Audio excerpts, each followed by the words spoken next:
Voice of మంజాసన్కి స్వాగతం సుస్వాగతం. సోనం వాంగ్చుక్ ఆయన నిరాహార దీక్ష ఇస్తూ 18 రోజులకు చేరుకుంది. ఇంతకీ ఎవరి సోనం వాంగ్చుక్? బహుశా ఈయన పేరు చాలా మందికి తెలియదు. కానీ మనకి 3 Idiots సినిమా చూసుకున్నట్లయితే అమెరికన్ క్యారెక్టర్ ఉంటుంది. మన తెలుగులో స్నేహితులు అనే సినిమా తీశారు. అది విజయ్ యాక్టింగ్ చేశాడు ఆ క్యారెక్టర్ని. ఆ సినిమాలో ఆయన ఏం చెప్తారంటే, ఈ కంఠస్థ పెట్టి పరీక్షలు పాస్ అవటం, ర్యాంకింగ్ సిస్టమ్ కోసం, అంటే ఈ ప్రైవేట్ కాలేజీలు కానీ, కార్పొరేట్ కాలేజీలు కానీ, యూనివర్సిటీస్ కానీ, ఇవన్నీ కూడా విద్యార్థులను ఎలాగా ఇబ్బంది పడుతున్నాయి.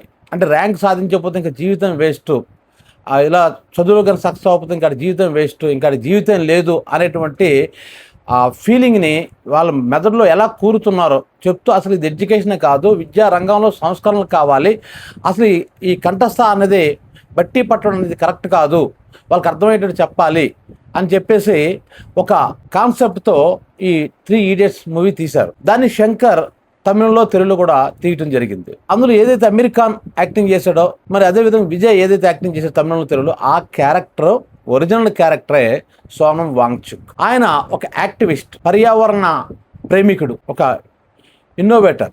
అతను కొత్త విషయాలను అతను కనుగొన్నాడు. ఉదాహరణకు చూసుకున్నట్లయితే లడఖ్లో ఇల్లులు ఎలా కట్టాలి అంటే, చలి వేసినప్పుడు ఆ ఇంట్లో వెచ్చదనం ఉండేటట్టు, లేదు ఎండ వచ్చినప్పుడు చల్లదనం ఉండేటట్టు, అలా ఇల్లుని అతను డిజైన్ చేయడం జరిగింది. అదేవిధంగా లడఖ్లో వ్యవసాయానికి కొన్నిసార్లు నీరు దొరకకపోతే అసలు ఈ నీరుని ఎలా మనం ఫ్రీజ్ చేసి ఉంచవచ్చు, అవసరమైన సందర్భంలో దాన్ని ఎలా మనం వాటర్గా మార్చుకొని పొలాలకు అట్లా ఉపయోగించవచ్చు. ఇలాంటి ఎన్నో కొత్త విషయాలను అతను కనుగొన్నాడు. అందుకనికి రామన్ మెగసెసే అవార్డు కూడా వచ్చింది. అటువంటి వ్యక్తి కాక్రోచ్ పార్టీతో కలిసి ఏదైతే నీట్ పరీక్ష లీక్ అయ్యి దాదాపు 20 మంది స్టూడెంట్స్ ఆత్మహత్య చేసుకున్నారు, కొన్ని లక్షల మంది బాధపడ్డారు, వాళ్ళ తల్లిదండ్రుల కుటుంబాలు కూడా. మరి రీసెంట్గా మనం చూసుకున్నట్లయితే మళ్ళీ ఎగ్జామ్ మళ్ళీ పెట్టినప్పుడు కూడా నాకు తెలిసి ఆంధ్రాకు సంబంధించి, ఈ తెలుగు రాష్ట్రాలకు సంబంధించి 2 సూసైడ్ చేసుకున్నారు రేపు ఎగ్జామ్ అనేసరికి ఈరోజు. అంటే ఆ ఎగ్జామ్ ఫోబియో అలా, అంటే సాధించలేకపోతే మన జీవితాలు వేస్ట్ అనేటువంటి వాళ్ళ బ్రెయిన్లో ఉన్నటువంటి ఆ ఫీలింగ్ని తట్టుకోలేక సూసైడ్ చేసుకున్నారు. సో ఇంతమంది జీవితాలతో ఆటలాడుకోవడానికి కారణం ఏంటంటే పేపర్ లీకేజ్. ఈ బీజేపీ గవర్నమెంట్ వచ్చిన తర్వాత చాలాసార్లు పేపర్ లీకేజ్ అయింది. ఒక నీట్ అనే కాదు, చాలా ఎగ్జామ్స్ పేపర్ లీక్ అయ్యాయి. అందుకు వీళ్ళు ఏం చేశారంటే, కాక్రోచ్ పార్టీ అధినేత అభిజిత్ ఏం చేశారంటే, ధర్మేంద్ర ప్రధాన్ ఎవరైతే కేంద్ర విద్యాశాఖ మంత్రి ఉన్నాడో అతను రాజీనామా చేయాలని చెప్పి అతను ఇండియా రావడం జరిగింది. అక్కడ ధర్నాలు చేయడం జరిగింది. దాంట్లో ఈయన పాల్గొంటూ, ధర్మేంద్ర ప్రధాన్ రాజీనామా చేసినంత వరకు, విద్యారంగంలో సంస్కరణలు తెచ్చినంత వరకు నేను ఆమరణ నిరాహార దీక్ష చేస్తానని చెప్పి ఆయన దీక్ష కూర్చొని ఇప్పటికి 18 రోజులు అయింది. ఆయన తాలూకా షుగర్ లెవెల్స్ కానీ, బీపీ లెవెల్స్ కానీ పడిపోతున్నాయి. ఏ క్షణం ఎలాగుంటుందో కూడా తెలియని పరిస్థితిలో ఉన్నాడు. మరి ఇటువంటి వ్యక్తి గురించి కనీసం సెంట్రల్ గవర్నమెంట్ చర్చలు జరపడం కానీ, లేదా హామీ ఇవ్వటం కానీ, లేదు ఆ నిరాహార దీక్ష నుంచి బలవంతంగానే తీసుకెళ్ళిపోయి ఆయన బ్రతికించడానికి ట్రై చేయడం కానీ ఏమి చేయకుండా చాలా స్తబ్దగా, ఇంకా చెప్పాలంటే నిశ్శబ్దంగా మౌనం వహిస్తుంది. అదే అన్నా హజారే ఇటువంటి అవినీతికి వ్యతిరేకంగా ఆయన అప్పుడు ఒక ఉద్యమం ప్రారంభించినప్పుడు ఫస్ట్ సపోర్ట్ చేసిందే బీజేపీ. ఆఖరికి అన్నా హజారే అన్నాడు, బీజేపీ తాలూకా మద్దతు నాకు అక్కర్లేదని చెప్పినప్పటికీ కూడా అప్పటి బీజేపీ కేంద్ర అధ్యక్షుడు ఆయన నితిన్ గడ్కరీ ఏమన్నాడంటే, ఆయనకి మా మద్దతు అక్కర్లేకపోవచ్చు గాక, కానీ మా పార్టీ లైన్ మాత్రం ఖచ్చితంగా ఇలాంటి వీటిని మేము మద్దతు ఇవ్వడానికి కాబట్టి మేము ఇస్తామని చెప్పాడు. మరి ఇప్పుడు అదే బీజేపీ ఇప్పుడు అధికారంలో ఉంది, కానీ ఈరోజు ఈయన కనీసం కన్నెత్తి కూడా చూడటం లేదు. ఆయన చనిపోతే చనిపోని అని అనుకుంటున్నారా, లేదా నేమైతే మాకేం అనుకుంటున్నారా, అసలు ఏటో కేంద్ర ప్రభుత్వాలకు ఉద్దేశం అర్థం కావట్లేదు. అంతేకాకుండా చిత్రం ఏంటంటే, కాంగ్రెస్ పార్టీ కూడా సపోర్ట్ చేయటం లేదు. అది ఇక్కడ చిత్రం. సాధారణంగా ఇటువంటి విషయాల్లో ప్రతిపక్షాలు లీడ్ తీసుకుంటాయి, ఆ ఉద్యమాన్ని మరింత ఊతం ఇస్తాయి, ఎలాగైనా గవర్నమెంట్ తాలూకు మెడలు వంచాలని చూస్తారు. కానీ ఇక్కడ రాహుల్ గాంధీ కానీ ఎవరు సపోర్ట్ చేయట్లేదు. కాకపోతే ఇండియా కూటమిలో అఖిలేష్ యాదవ్ కానీ, కొంతమంది మమతా బెనర్జీ కానీ, కేజ్రీవాల్ కానీ సపోర్ట్ చేస్తుంటారు. అయితే అసలు ఇదంతా నడిపిస్తున్న కేజ్రీవాలా అని చెప్పేసి గోధి మీడియా ప్రచారం చేస్తుంది. అంతేకాకుండా అసలు ఈయన ఒక విధంగా చెప్పండి, ఆయన దేశద్రోహిలాగా చిత్రీకరించడానికి ట్రై చేస్తుంది.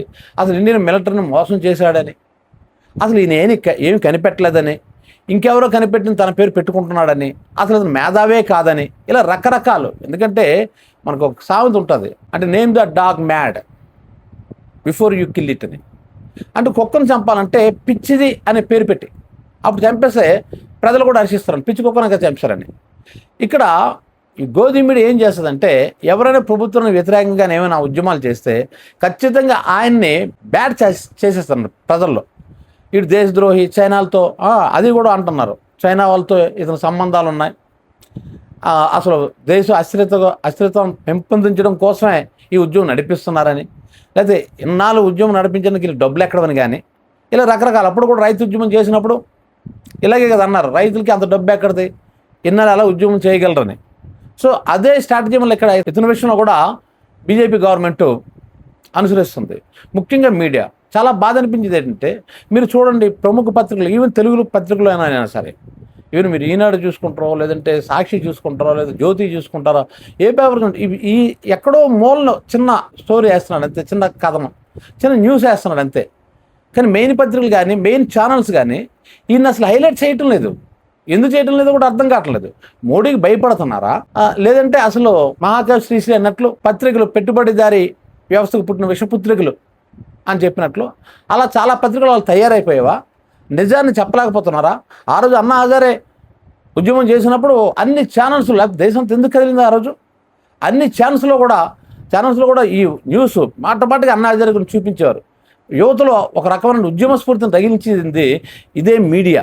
కానీ ఈరోజు మీడియాలో చూసుకున్నట్లయితే నేను ఫాలో అవుతుంటాం న్యూస్ ఛానల్స్, ఎక్కడ ఈయన గురించి ఎక్కడ పెద్ద న్యూసే రావట్లేదు. ఎప్పుడో చిన్న ముక్క చెప్పేస్తున్నారు ఎలక్ట్రానిక్ ఛానల్స్లోనైతే, అదే పత్రికలోనైతే ఏమోలో చిన్న వార్త రాస్తున్నాం తప్ప నిజానికి ఇది చాలా సెన్సేషనల్ న్యూస్. ఇది అంటే సెన్సేషన్ అంటే ఇక్కడ అర్థం ఏంటంటే ఏదో సంచలనం రేపాలని కాదు. ఇక్కడ ప్రతి మనిషి, ప్రతి స్టూడెంట్, ప్రతి కుటుంబానికి అవసరమైన న్యూస్ ఇది. కానీ దీన్ని అసలు ఎక్కడ ప్రాపగండా చేయటం లేదు ఎక్కువగా, ఏదో నామగా వేస్తున్నారు. ఇది చాలా దురదృష్టకరం మీడియా ఇలా చేస్తుంటే. సరికదా ఈయన మీద నెగిటివ్ వార్తలు సోషల్ నెట్వర్క్లో హల్చల్ చేస్తున్నాయి.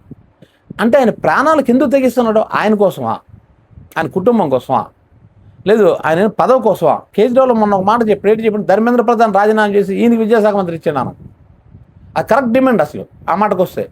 ఎందుకంటే అతని హయాంలో చాలా లీకేజీలు జరుగుతున్న ఆయన పదవి పోవటం లేదు. ఆయన పదవి కోసం ఈయన ప్రాణాలని పరంగా పెడతారా ఇప్పుడు? ఇది తేల్చుకోవాల్సిన పరిస్థితి సెంట్రల్ గవర్నమెంట్ మీద ఉంది. అంతేకాకుండా ఈ చంద్రబాబు నాయుడు కానీ, జగన్ కానీ, లేదంటే పవన్ కళ్యాణ్ లాంటి వాళ్ళు కానీ, ఇలాంటి స్టేట్కి సంబంధించిన నాయకులైనా సరే దీని మీద ఒత్తిడి తీసుకురావాలి సెంట్రల్ గవర్నమెంట్ మీద. ఎవరు నోరెత్తటం లేదు, అందరూ గప్చుప్. అంటే విద్యార్థి జీవితాలు ఏమైపోయినా ఈ నాయకులకి అక్కర్లేదా? ఎందుకు ఈ విషయం మీద మాట్లాడటం లేదు? ఒకవేళ అతను దేశద్రోహం ఇంకోటి అంటే అరెస్ట్ చేసుకోండి. గతంలో అరెస్ట్ చేశారు కదా, పర్యావరణం కోసం అతను ఏదో అక్కడ ఉద్యమం నడిపితే 6 నెలలు తీసుకెళ్లి జైల్లో పెట్టేశారు. ఉద్యమాలు చేసి జైల్లో పెడతారు, ప్రశ్నిస్తే జైల్లో పెడతారు. ఈ ప్రభుత్వాలు పద్ధతి ఏంటో అర్థం కావట్లేదు. అది ప్రశ్నించాలంటే భయం వేస్తుంది, ఎవరిని ఎప్పుడు తోసేస్తుందో అర్థం కావట్లేదు. అయినప్పటికీ ఆయన మొక్కవోని ధైర్యంతో 18 రోజులు ఈ రోజుకి నిరాహారదీక్ష చేస్తున్నాడంటే ఇది దేశ ప్రజల కోసం కాదా? దేశ ప్రజలు ఆలోచించాలి, ఆయన సపోర్ట్గా నిలబడాలి అనే తప్పుడు విషయం మీద అతను ధర్నా చేయటం లేదు, నిరాహారదీక్ష చేయటం లేదు. విద్యార్థులు జరుగుతున్న అన్యాయాల మీద అతను నిరాహారదీక్ష చేస్తున్నాడు.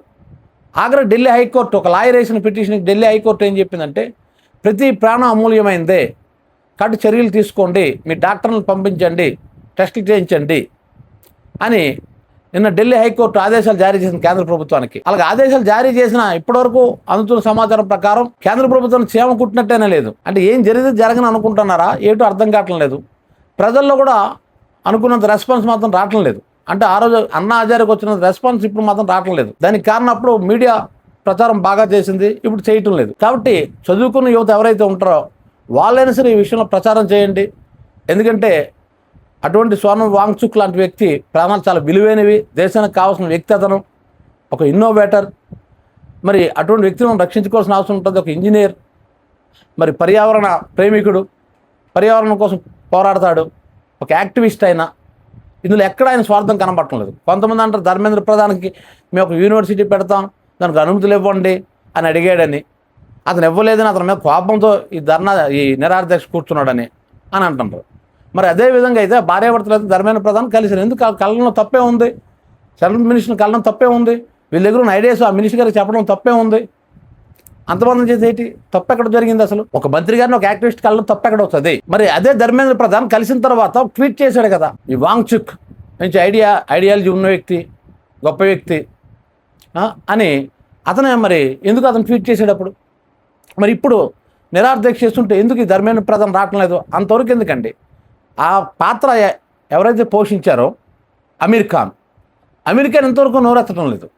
మళ్ళీ అందులో యాంటీ హీరో అంటే కంటసా పెట్టి ఫస్ట్ కొడుతుంటాడు కదా, ఆ క్యారెక్టర్ చేసిన ఆయన మాత్రం క్లియర్గా ఒక వీడియో ఆయన విడుదల చేశాడు, ప్రభుత్వానికి విన్నవించుకున్నాడు, ఆయన ఎలాగైనా రక్షించండి, ఆయన ప్రాణాలు చాలా అమూల్యమైనవి, మీకు ఎన్ని పనులున్నా ఒక్క క్షణం ఆయన కోసం ఆలోచించండి అని అందులో యాంటీ హీరో క్యారెక్టర్ చేసినట్టు వ్యక్తి వీడియో చేశాడు. కానీ అమెరికాని చేయటం లేదు. బస్ ఎందుకు చేయటం లేదు అనుకుంటే చివరిలో కానుంది కాబట్టి ఇంకా అతని మీద కూడా దేశద్రోహం మోపుతారు. ఎందుకు నాకు ఈ తలపోటు అనుకున్నాడో భయపడ్డాడు. అతనైతే అయింది. మరి విజయ్ పరిస్థితి, విజయ్ కూడా ఇదే క్యారెక్టర్ చేశాడు కదా, ఆయన ఇప్పుడు ముఖ్యమంత్రి స్థానంలో ఉన్నాడు. ఆయనైనా సెంట్రల్ గవర్నమెంట్కు విజ్ఞప్తి చేయొచ్చు కదా. కేవలం విజయ్ అమెరికానే కాదు, దేశంలోని విద్యావేత్తలు, మేధావులు, సినిమా నటులు వాళ్ళు చేసే ఎక్కువ స్పందన ఉంటుంది మళ్ళంటోళ్ళు చేసిన కంటే. వాళ్ళు పెద్ద పెద్ద టాప్ హీరోస్ వీళ్ళంతా చేస్తే, గొప్ప గొప్ప రాజకీయ నాయకులు వీళ్ళంతా కూడా వాళ్ళంతా కామ్ అయిపోయారు, ఎవరూ నోరెత్తడం లేదు ఈ విషయంలో. అదే చాలా బాధాకరం. ఈ వీడియో మీకు నచ్చినట్లయితే వాయిస్ ఆఫ్ మన్యాసునికి లైక్ చేయండి, షేర్ చేయండి, సబ్స్క్రైబ్ చేయండి.